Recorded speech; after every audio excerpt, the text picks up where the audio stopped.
Hey, it's New Thought Talk. I'm your host, the Reverend Steve Walling from the Spiritual Awareness Center located in Fresno, California. And as I say, week in, week out, Fresno, the heart of the Central Valley, and the Central Valley, the heart of the state of California.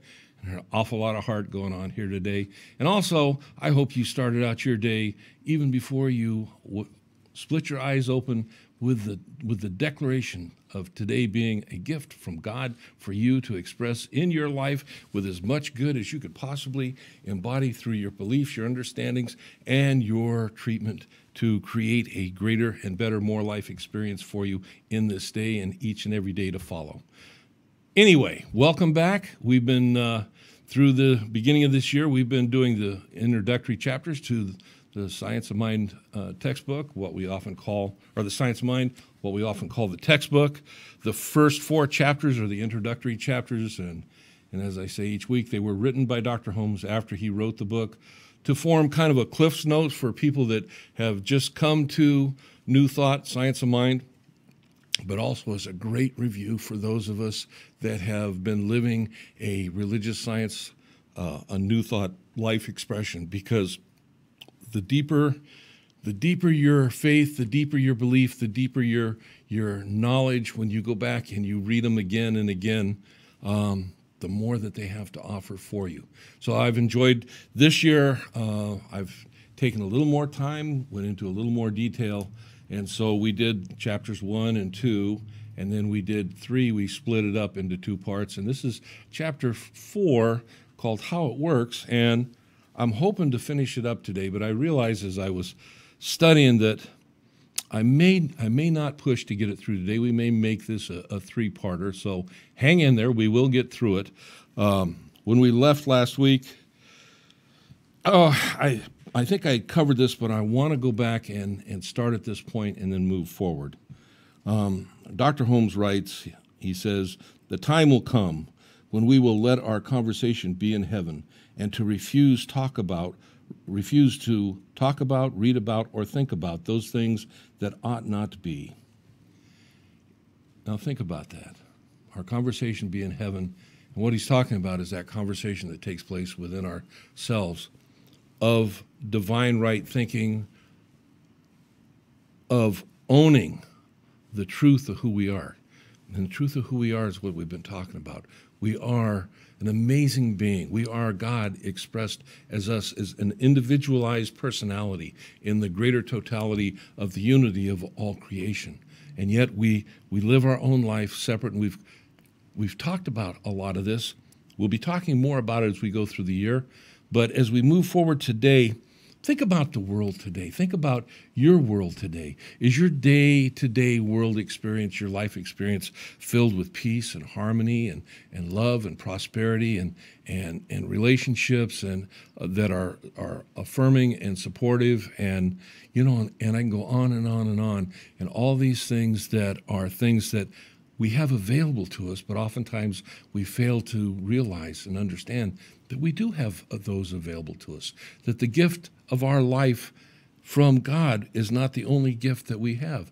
The gift of our life was God's gift to us, but God's gift to us also included within potentiality everything we could need, want, and desire in order to live this life fully, to live it with the greatest degree of livingness and the greatest degree of goodness and the greatest degree of abundance and love.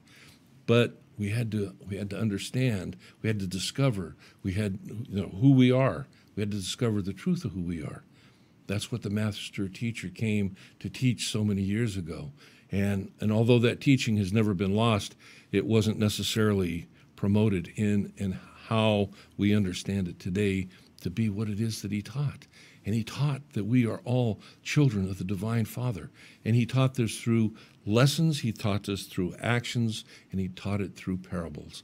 And so as we review that part of the New Testament where we're reviewing what Jesus did teach in his life experience, we can learn a lot about our life experience and what we can do in our life.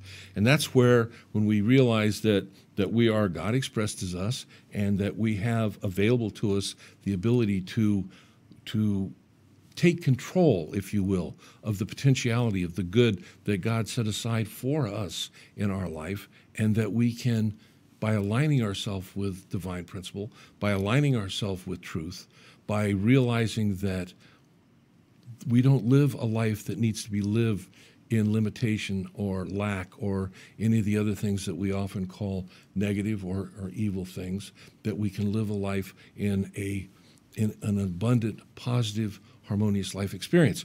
But we got to know that. And so that's what Science of Mind and Spirit is all about, is learning it and putting it into practice. Putting it in practice being one of the key things that we need to understand right from the get. So, of all the people in the world, the ones that have come the nearest to touching the seamless garment of truth have been the most sympathetic and the greatest lovers of the race. The most sympathetic and the most lovers of the race. Not the most lovers of a group of people, not the most lovers of a class of people, but lovers of the race. And we're talking about the human race. The human race in its totality. That's an awesome concept. He says, Jesus said, "And if I be lifted up and not dragged down, I will draw all men unto me." And that meaning behind that is drawing all humanity to what it is that he taught. You know, at the time that he taught it, he really was, I humorously refer to him as a radical rabbi, but he really was. He was radical in so many different ways. He was radical in his understanding of first cause, of God. There were teachings within the Hebrew, the Israelite community of who and what God was, and it didn't exactly match the God that Jesus was talking about and teaching about. As a matter of fact, after Jesus left this incarnation, later on, there was a fellow by the name of Marcion who came to the early church, and he was so taken by what it was that Jesus taught. Marcion actually believed that what Jesus was teaching was a new God, the God that is the God of the New Testament. But the God of the Old Testament, Marcion believed, was a different God. And that's a story for another day, but it's an interesting side note, a bit of trivia, if you will. So moving forward, he says, "We are in the world and of it, and it is good that it is so." We are in the world and of it. And Holmes says it's good that it's so. The world is all right when we view it correctly. Well, what's the secret to viewing it correctly? What is it that Holmes is talking about? He says, who knows what would transpire if all men, all humanity basically, would speak the truth? And what is the truth? The truth is that we're all a significant part of this thing that we call life, unity, oneness. That there's no one, no life, no individual that is any less than the other. Now, we get caught up, and we've talked about this many times, we get caught up in our judgment about other people and so on and so forth. But the truth is that we're not just one family, but we're one reality, if you will. And so he says, "It has never yet been tried, but let not the mouth of the profane hinder," lost the page. This is important. I want to get this. "Hinder those who would enter, thereby keeping them." Wait a sec. Did I lose something here? Okay. Let me go back here. "But let not the mouth of the profane hinder those who would enter, thereby keeping them from entering. The world has never yet followed the simple ethics of Jesus, yet it is loud in its proclamation that it is Christian." Take that for what it is. This statement is not written in a spirit of controversy. It is one of conviction and will make its appeal only to those who are convinced. And a man convinced against his will is of the same opinion still. When I first read that many years ago, when I was first going through this book, and it made sense to me, a man convinced against his will or a woman convinced against her will remains unconvinced still. But, as I said in the opening today, when we go a little deeper behind, some of the things that Dr. Holmes was talking about, when we talk about someone being convinced against their will, we're not talking just about someone that we're having conflict or arguing with. Think about this. Think about sitting down with someone, and you are expounding a position, and at the end of your conversation, the individual that you're talking to goes, okay, yeah, I can see that, and yeah, they kind of buy into it. A couple days later, they think back to that conversation, and they go, I don't know where I was at with that, because that's not what I believe. Because you see, there's a key thing we need to understand here, that we hold beliefs. We don't hold them here, and we don't exactly hold them here. We hold them in our subjective mind, part of our spiritual beingness, part of our connectedness with Source, if you will. But it is the repository of memories, it's the repository of feelings, and it's the repository of beliefs. And we hold beliefs there that we aren't even aware that we hold. And so sometimes when we think that we found something good, we kind of get excited consciously. Within a day or two later, man, find out not so much. There is a field, if you will, of employment that we refer to as automobile salespeople, and they're very aware of this. Maybe not consciously, but they're very aware that if they can get you into the office and sit you down, they can most of the time sell you a vehicle that maybe you weren't even interested in buying. And ultimately, when you leave that office, you leave going, yeah, this is great, this is good. And 3 or 4 days later, you ask yourself, why did I buy this car? It's not even the color I like. It's something that I knew my partner wouldn't like, and yet I bought it. That's because in a conscious way, we were convinced. But in a subjective way, our beliefs were not changed. And we remain an individual unconvinced still. When we're talking about our life experience, when we're talking about our spiritual journey through life, when you read about things, when people talk about the prosperity gospel, and the idea of creating wealth in your life, and they go, yeah, that's good. And then someone comes along and says, well, it's not really good. And yeah, I've been thinking about that. It's really not good. We've got to learn to address ourselves on a deeper level. And that's partly what we've been discussing in these chapters. So we're going to take our first break, and I'll see you when we come back.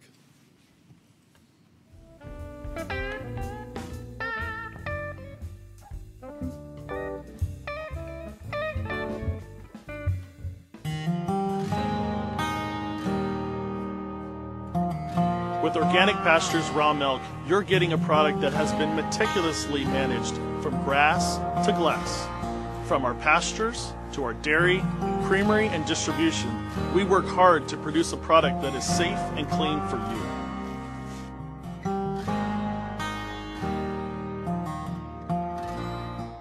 Chef Big Will presents the original Bonton Cafe. Stop by 7307 Highway 49 North in Mariposa for the best blackened or southern fried catfish. Go and eat good food and sweet drinks, including but not limited to Cajun and Creole, smoking barbecue, hush puppies, fried pickles, alligator tail, etouffee, prime rib, tri-tip, po' boy sandwiches, crawfish, oysters, fried okra, and so much more. Daily lunch and dinner specials. Sunday brunch from 10 to 2. Enjoy the taste of New Orleans at the original Bonton Cafe. And see their full menu at theoriginalbontoncafe.com. The Saga of Bridget and Amanda by Carol Love Forbes brings to life the struggles of historical women in early America. Find the Saga of Bridget and Amanda on Amazon and Barnes & Noble and order your copy today. Harness the power of the sun and cut your electric bill down to size with Soltech Solar. Call today and request a free quote at 559-325-6907 or visit soltechsolar.com. Looking for work? Tired of minimum wage? For as low as $200, become certified as a forklift driver at the Certified Forklift Training Center. Call 559-325-8097 or visit cftc.net. Fresno Dixieland Society presents the Sounds of Mardi Gras, February 7th to the 10th, 2019, at the Doubletree by Hilton. Get your tickets today. For more information, go to FresnoDixie.com or call Linda at 209-534-1924. Again, that's 209-534-1924. CentralValleyTalk.com.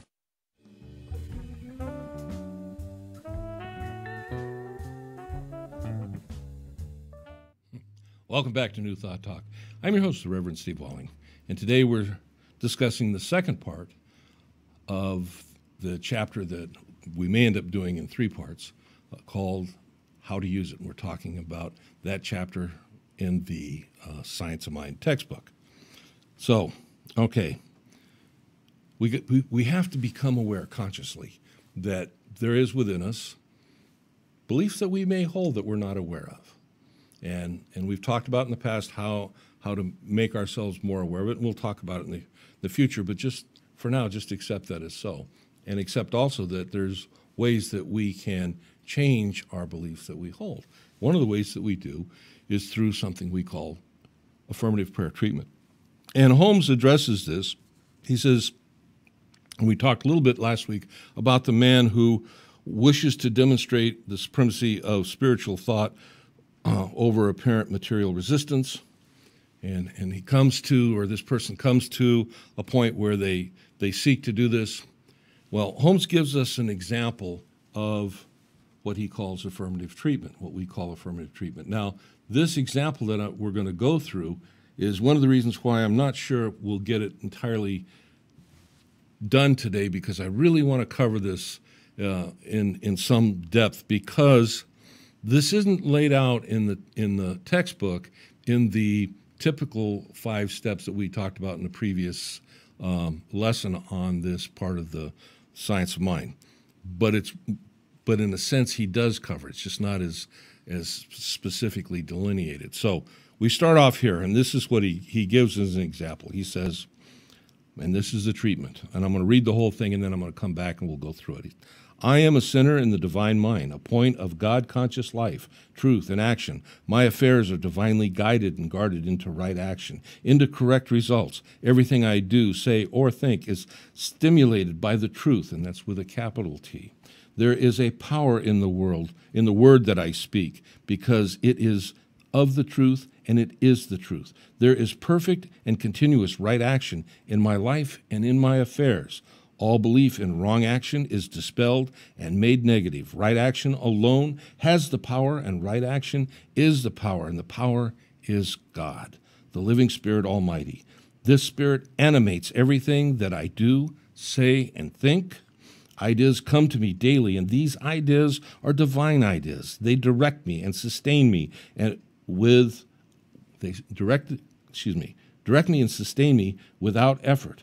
I am continuously directed. I am compelled to do the right thing at the right time, say the right thing, the right word at the right time, to follow the right course at all times. All suggestion of age, poverty, limitation, or unhappiness is uprooted from my mind and cannot gain entrance to my thought. I am happy, well, and filled with perfect life. I live in the spirit of truth, and I am conscious that the Spirit of truth lives in me.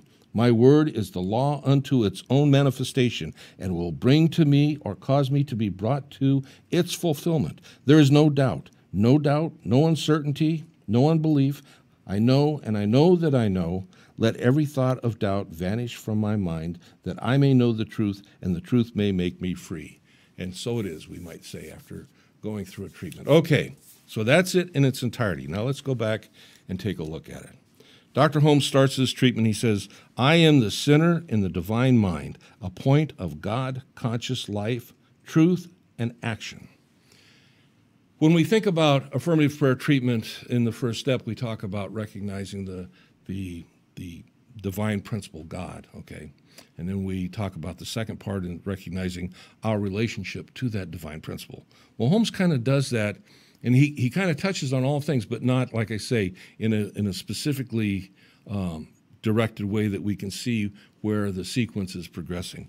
But when we claim that we are a sinner in divine mind, we are claiming a recognition of the truth of who we are, that we are God expressed as us.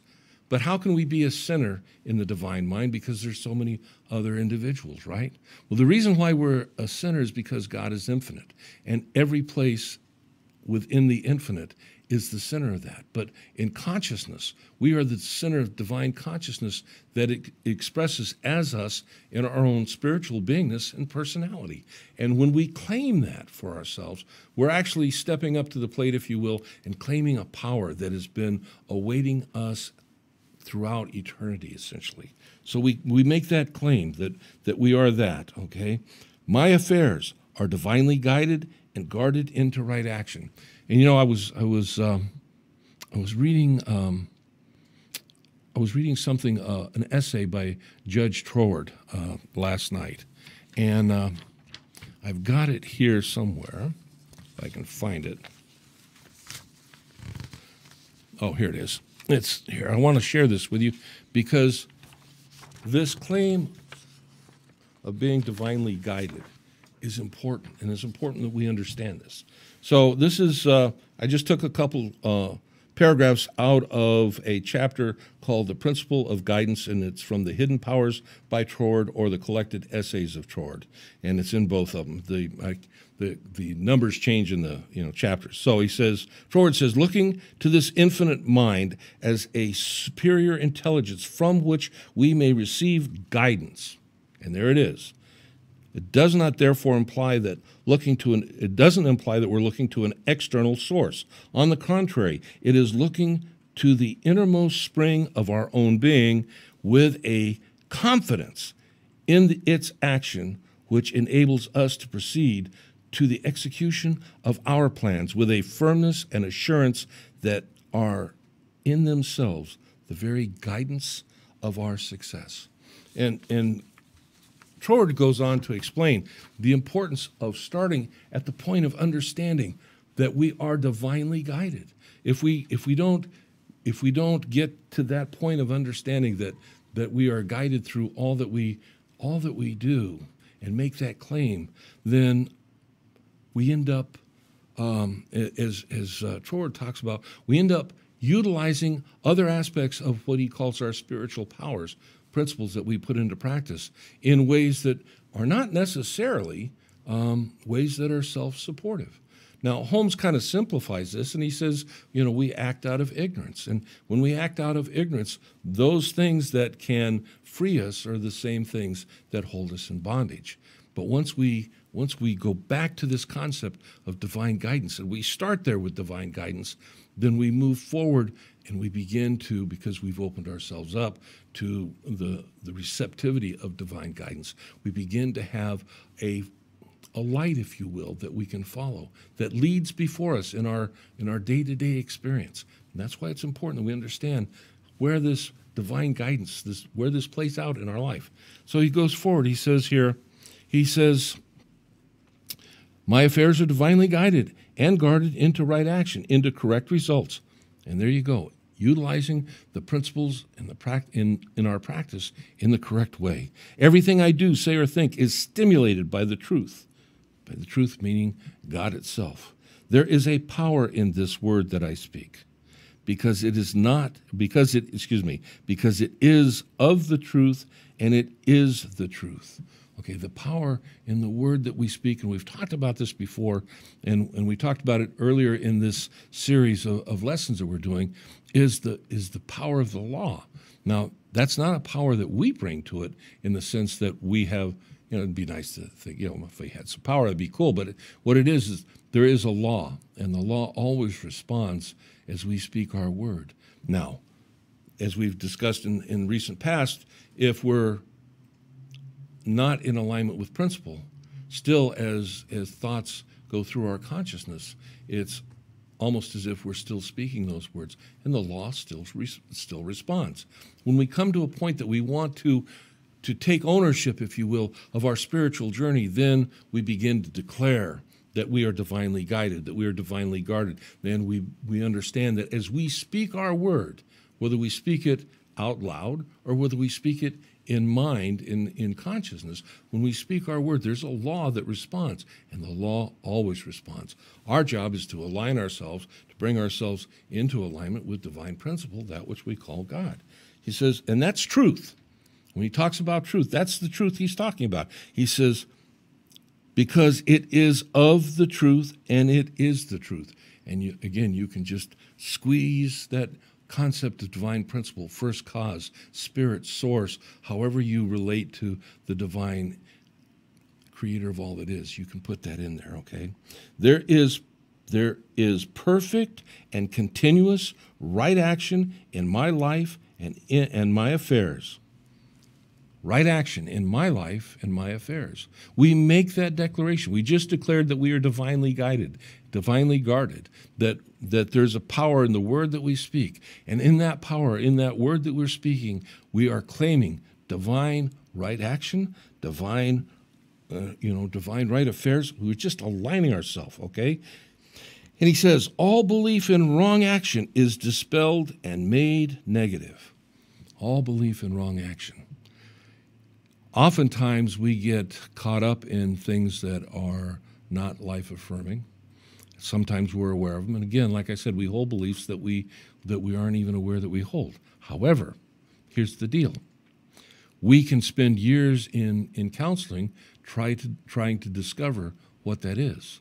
Or we can begin to make declarations, because we're not making declarations to something out there. We're making declarations to something that's in here.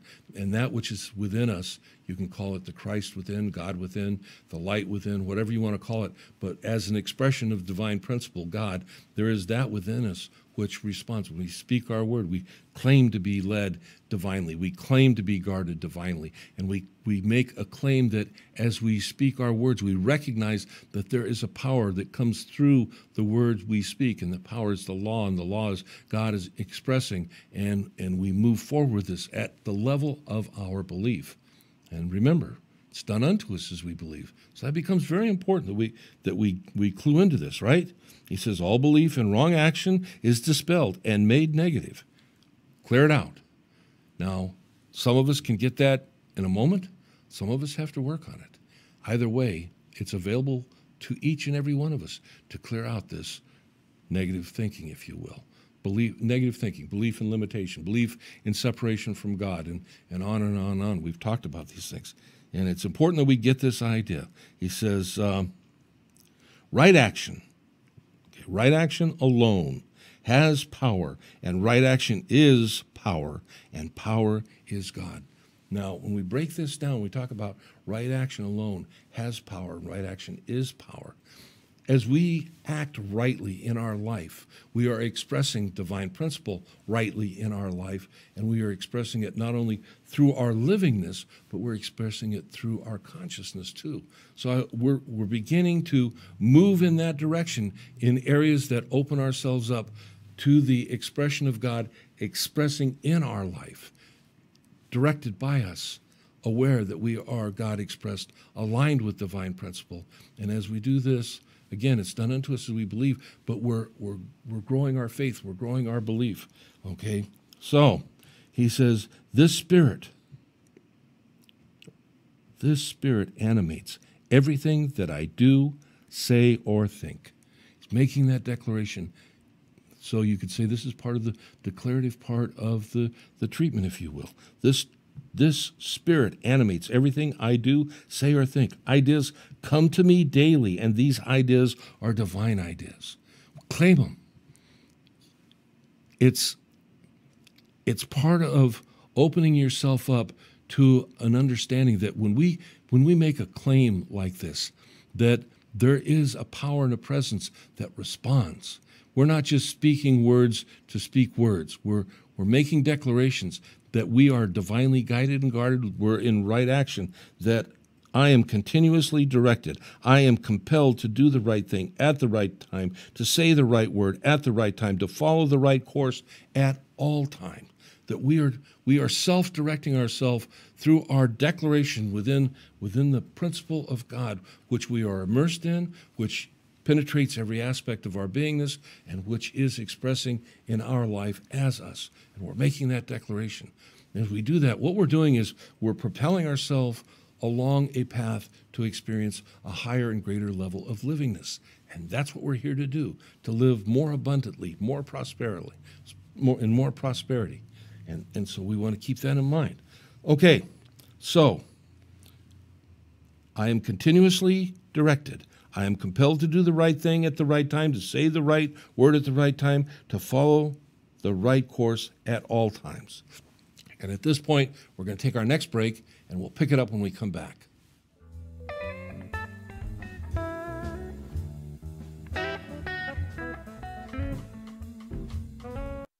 Get your copy of Crouching Mama Hidden Veggies today, packed with recipes of delicious food cooked with hidden vegetables, so you can feel confident that you and your family are eating your veggies. Contact Sprague Electric for all things electrical, solar installations, battery systems, troubleshooting, repairs, and more. Call 559-760-0712. SpragueElectric.com. Are you or a member of your family beginning to show early signs of forgetfulness that may be Alzheimer's or dementia? The only way to be sure is through an expensive brain scan. Dr. Parminder Bhatia of the Neuropain Medical Center is helping in a clinical trial for those with memory problems, dementia, or mild Alzheimer's disease. Those accepted into the trial will have all costs paid for, from diagnosis to evaluations and trial medicine. There is no cost for those who are accepted in the trial, and there may even be some compensation for the patient's time and travel. For more information, call 559-437-9700, extension 310, and visit neuropain.com.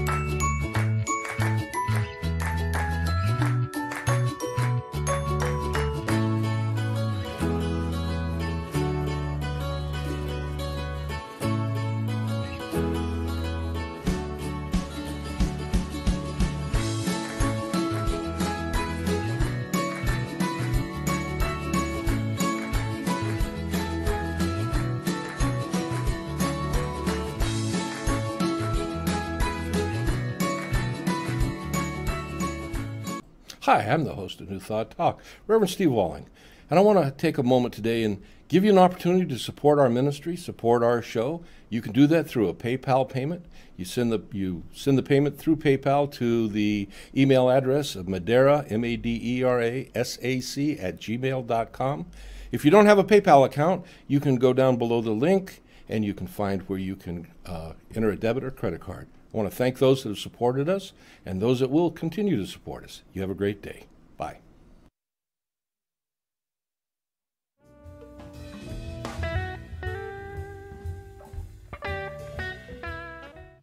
Welcome back to New Thought Talk. I am your host, the Reverend Steve Walling, from the Spiritual Awareness Center located in Fresno, California.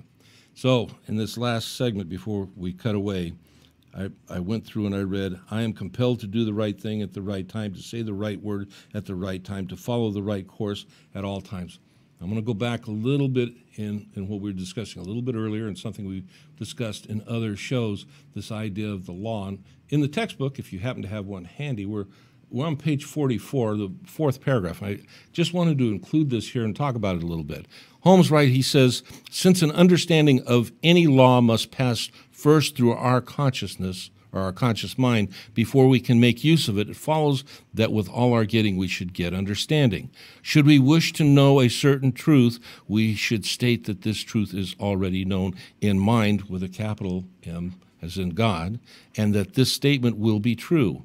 But the overmind must be accepted into our mind before we can understand it. How then are we to accomplish the desired result?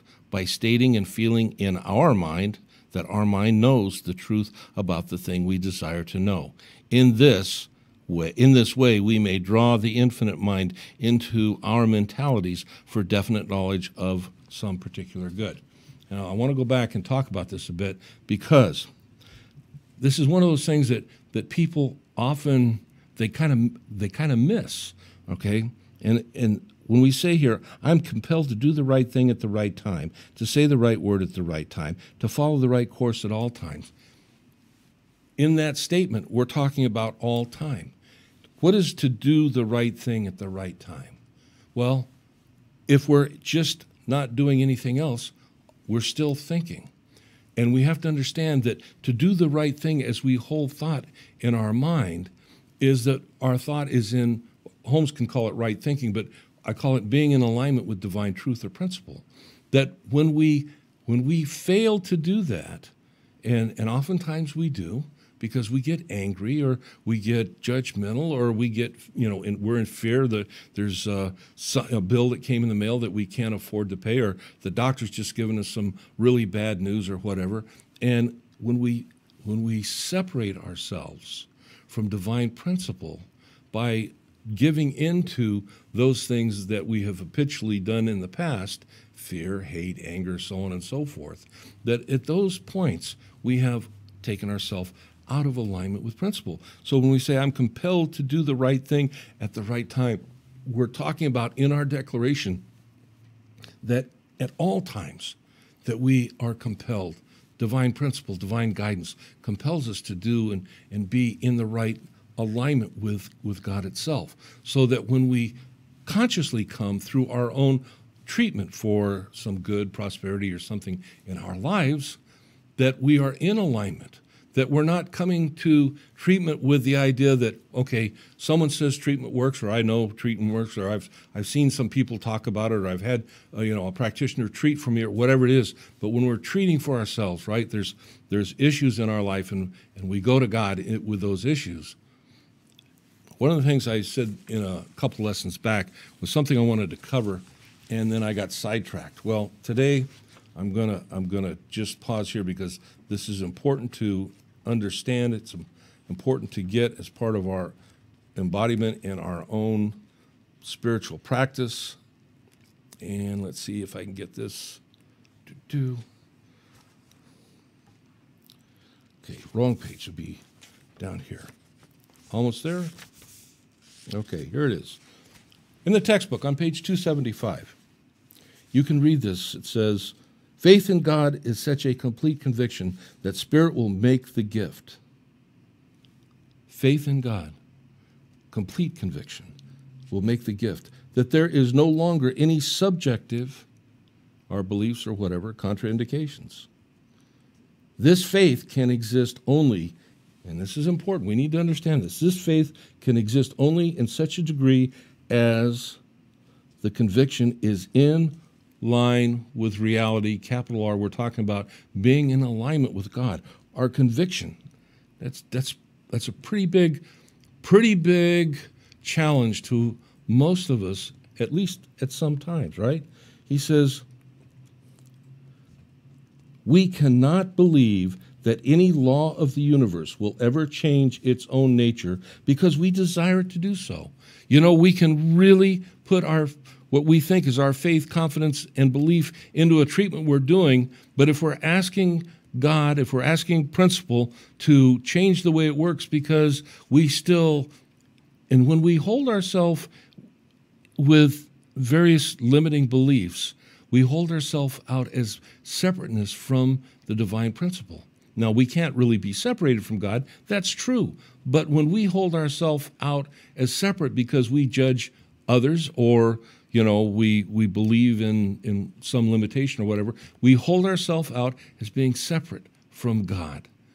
And that limits us in a big way, not a little way. So he goes on to say here, he says, we cannot believe that any law of the universe will ever change its own nature because we desire to do so. And in all caps, he says, as we come into the spiritual realm, which is a perfectly natural and normal realm, we have to come into it in its own nature, in its own terms, in its own peace and harmony, in its own unity and oneness. It is a unity. There must be nothing vicious in it. Remember what Jesus said, therefore if thou bring thy gift to the altar, and there remembers that thy brother has aught against thee, and who are we talking about there was thy brother? Now, could be a family member, could be someone in the neighborhood, could be someone we work with, could be somebody we don't know, but we have cast them out as someone that we have something against, because it's a two-way street, right? So he says here, and there we remember that our brother has aught against us, or we have against them. We're to leave our gift before the altar and go thy way and first be reconciled to thy brother and then come and offer the gift. Why, he asked? Because we cannot enter into peace while we are in a state of confusion. It can't be done.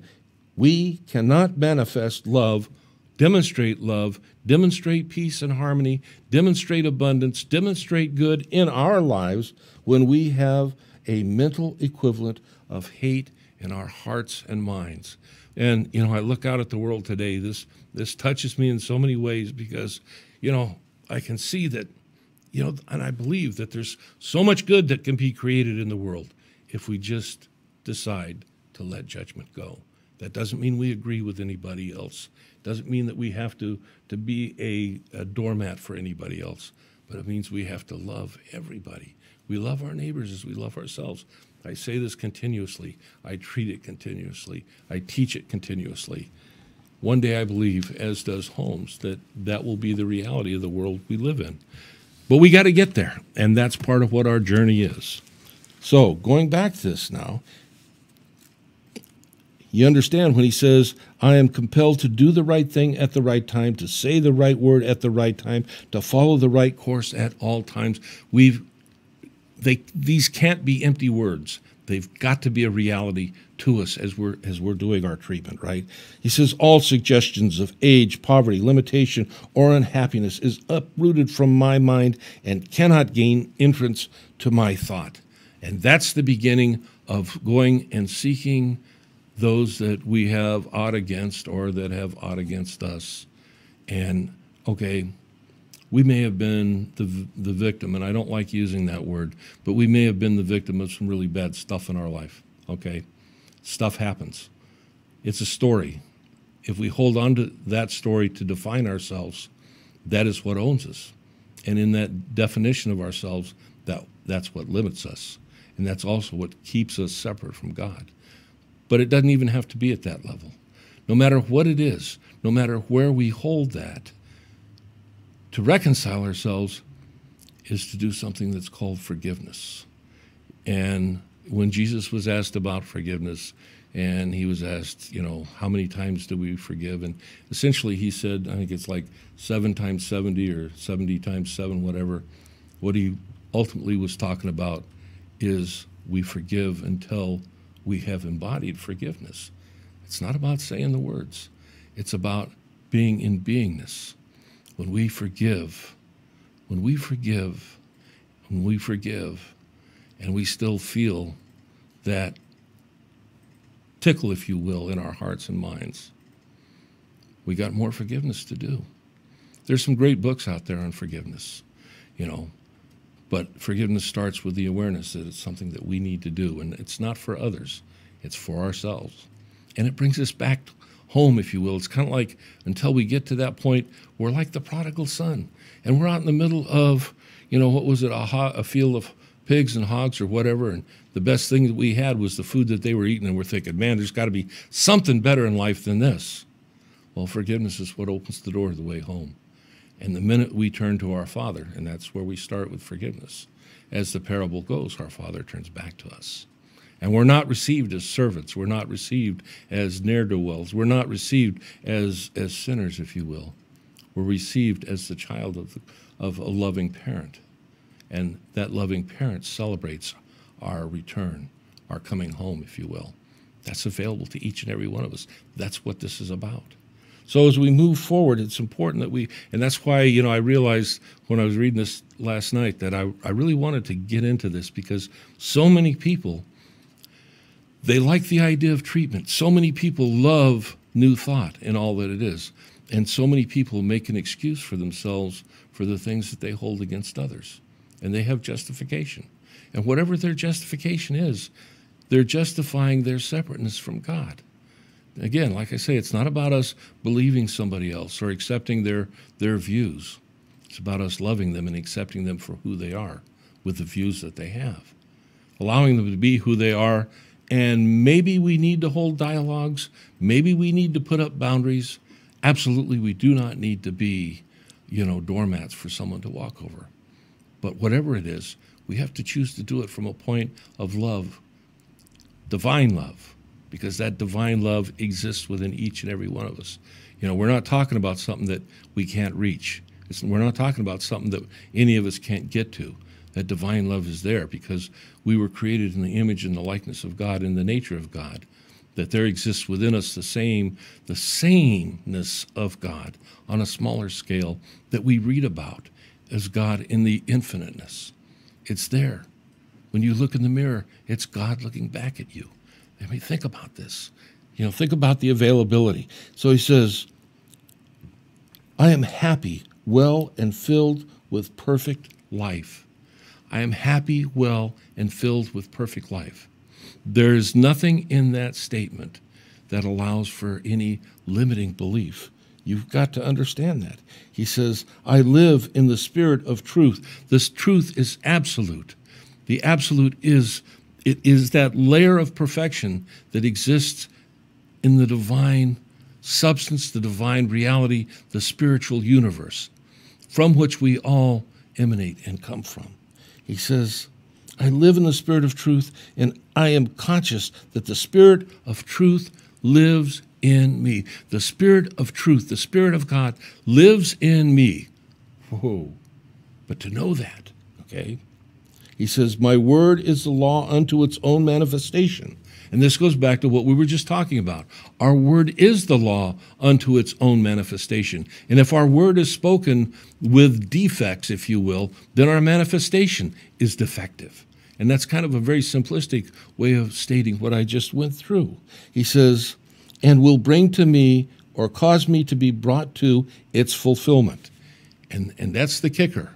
We can make up all sorts of excuses as to why we think certain ways, why we want to be certain ways, but if those ways in any way separate us from the divine truth, then they separate us from our good in our own life experience. And we can't get around it. You can't. It's there, he says. So I know, and I know that I know. And I challenge you, can you get to that point where you can say, I know, and I know that I know? How awesome is that? Some days it's easier than others for me, and that's just true. But I work at it every day, all day. He says, let every thought of doubt vanish from my mind, that I may know the truth, and the truth may make me free. And knowing the truth is knowing that we are demonstrations of God. We're going to take our last break, and I'll see you when we come back.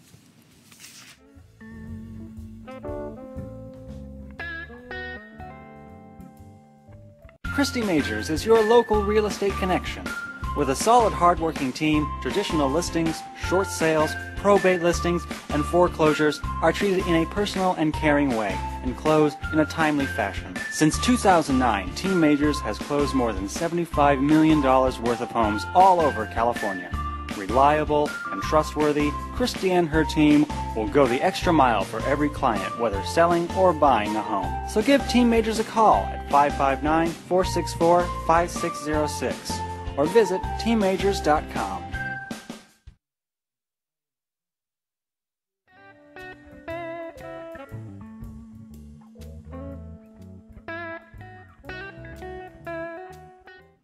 Welcome back to New Thought Talk. I'm your host, the Reverend Steve Walling. I hope you've enjoyed it up to this point. We've completed that part of the treatment that Dr. Holmes included at this point within the quotes, but I want to add a couple more things. Always, we need to remember as we treat to open ourselves up to a consciousness of gratitude and thanksgiving.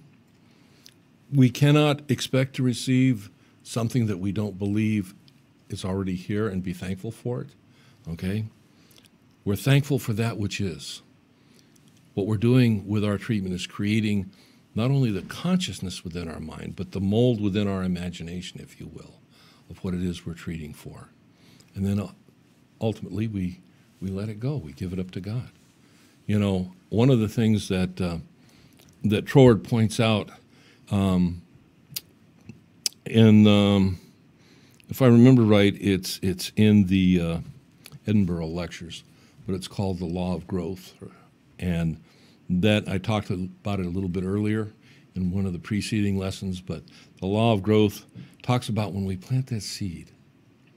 There are certain things inherent in the creation of the universe that will take that seed and allow it to germinate and to grow and to become something. Well, that's nice as long as we nurture the seed, as as long as we fertilize the seed. But if we start picking at the seed, if we start planting weeds around it, or even if we pull the seed out and toss it away, and we do that in thought, we've lost that.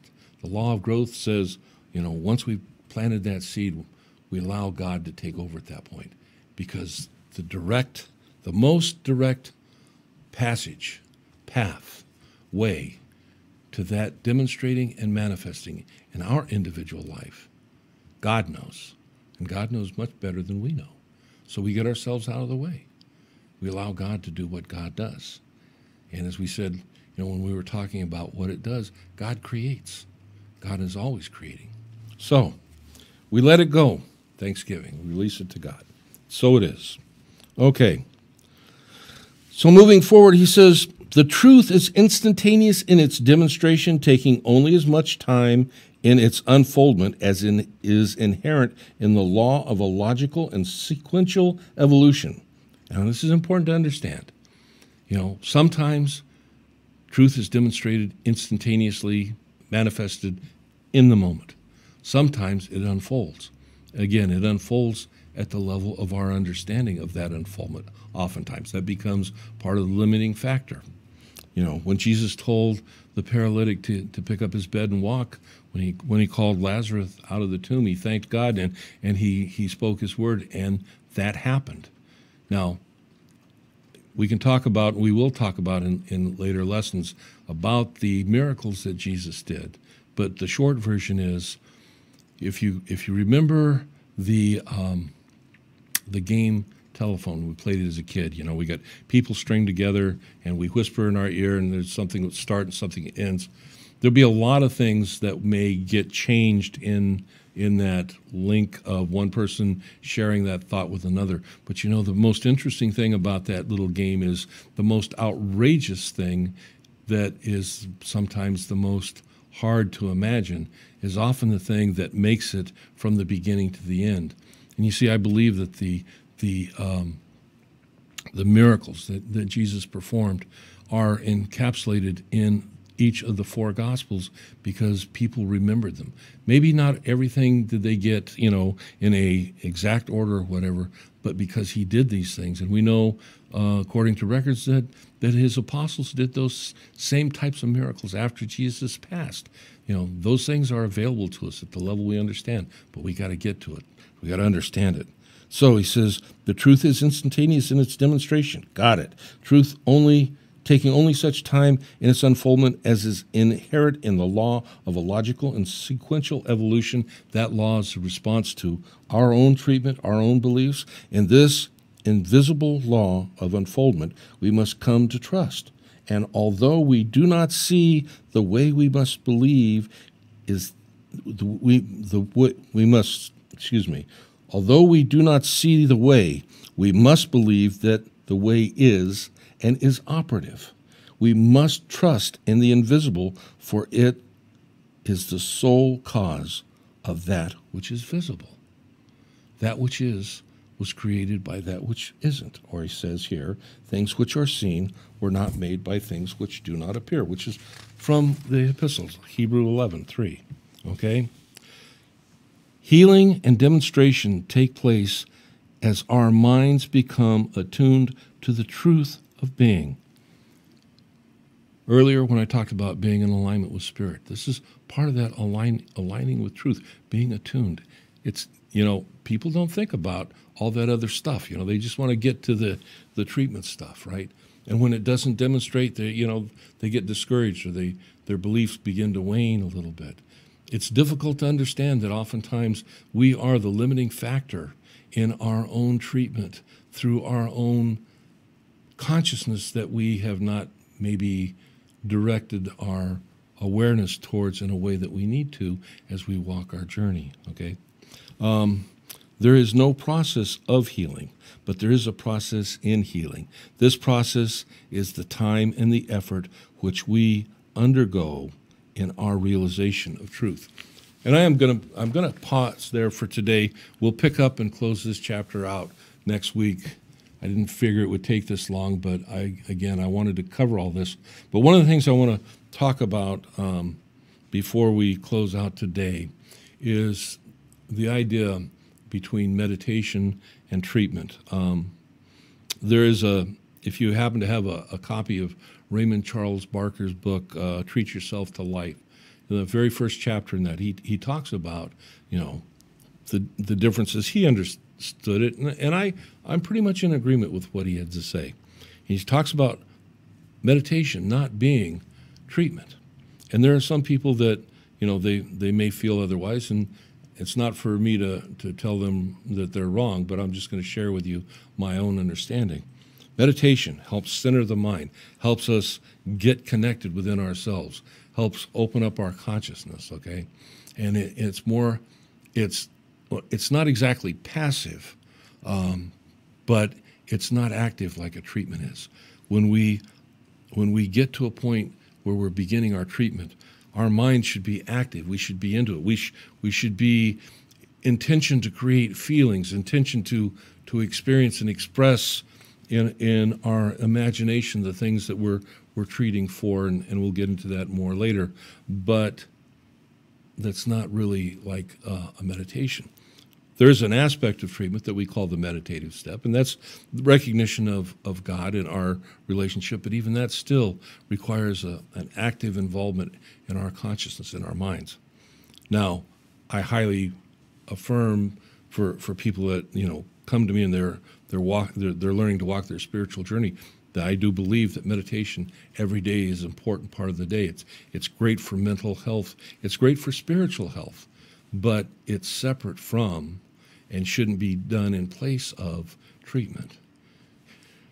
Now, in treatment, one of the things that we need to understand, and I'll talk a little bit more about this next week, is the idea that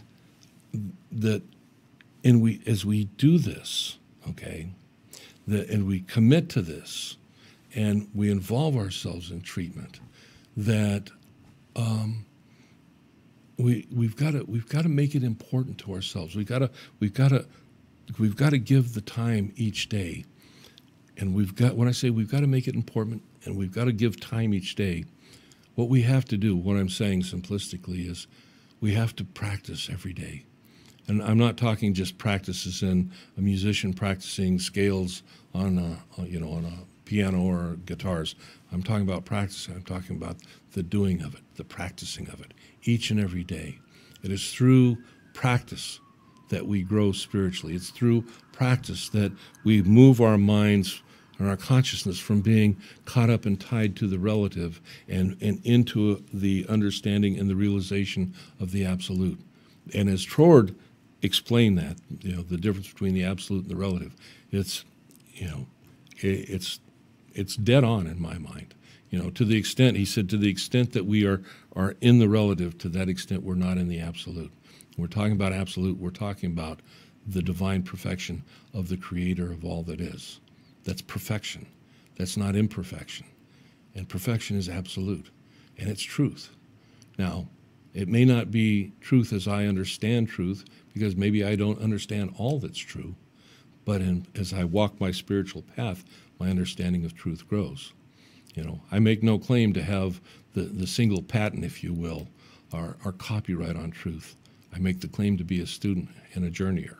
And I hope for each of you that that's a choice that you choose to make also, that as you practice each and every day, you put this into practice in your life. You seek to see your life grow in dynamic, spiritually empowered ways, that you can experience life and living this at an ever higher and greater extent and purpose. And that as you do, your light shines brighter. As you do, you change your world. As you do, you lift up those around you and you change the world around you. And the more of us that do this, the more that we will see a greater expression of good in the whole world, if you will. And that's where I'm at. So anyway, we'll finish this off next week. Thank you for being with me today. As you go through your week, know that the light of God surrounds you, the love of God enfolds you, the power of God protects you, and the presence of God watches over you. Wherever you are, God is there. That's awesome, right? And I'll see you next week, and so it is.